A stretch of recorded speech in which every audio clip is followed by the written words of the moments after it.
So ఢిల్లీలో మళ్ళీ రైతులు ఆందోళన చేపడుతూ ఉన్నారు.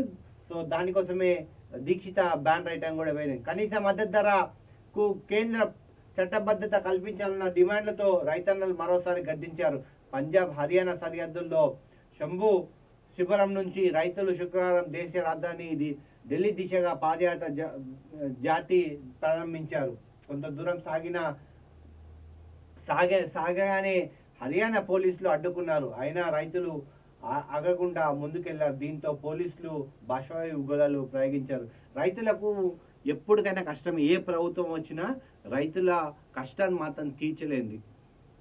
అది ఇటు తెలంగాణ రైతులు కావచ్చు, అటు ఆంధ్రప్రదేశ్ రైతులు కావచ్చు, అది ఇతర రాష్ట్రాల రైతులు కావచ్చు, అటు దేశ రైతులు కావచ్చు.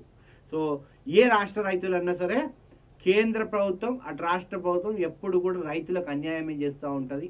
ఎందుకంటే దేశానికే వెన్నుముక్క రైతు, దేశానికి వెన్నుముక్క మరో పక్క సైనికుడు. సో వీళ్ళిద్దరిని మనం ఖచ్చితంగా కాపాడుకునే ప్రయత్నం చేయాలి. కానీ ఎక్కడ కూడా అధికారంలో ఉన్నటువంటి ప్రభుత్వాలు మాత్రం రైతులను ఎప్పుడు కూడా నీరుగార్చే ప్రయత్నం చేస్తుంది, కార్పొరేట్లకు మాత్రమే దోచిపెట్టే ప్రయత్నం చేస్తూ ఉంది. తస్మాత్ జాగ్రత్త. రేపు పొద్దున భవిష్యత్ తరాలకు రైతు అనేవాడు కనుమరుగయ్యే ఛాన్స్ కూడా చాలా వరకు ఉంది. ఇప్పటికైనా రైతుల అంశాన్ని కేంద్ర ప్రభుత్వం ఖచ్చితంగా రైతుల అంశాన్ని తీసుకోవాలి. రైతుల అంశాన్ని గురించి మాట్లాడి ఇప్పుడు జరుగుతున్న శీతాకాల సమావేశాలు ఖచ్చితంగా రైతులకు సంబంధించిన ఏవైతే సమస్యలు ఉన్నాయో తీర్చే ప్రయత్నం కూడా చేయాలని మోడీ ప్రభుత్వాన్ని డిమాండ్ చేస్తూ ఉంది.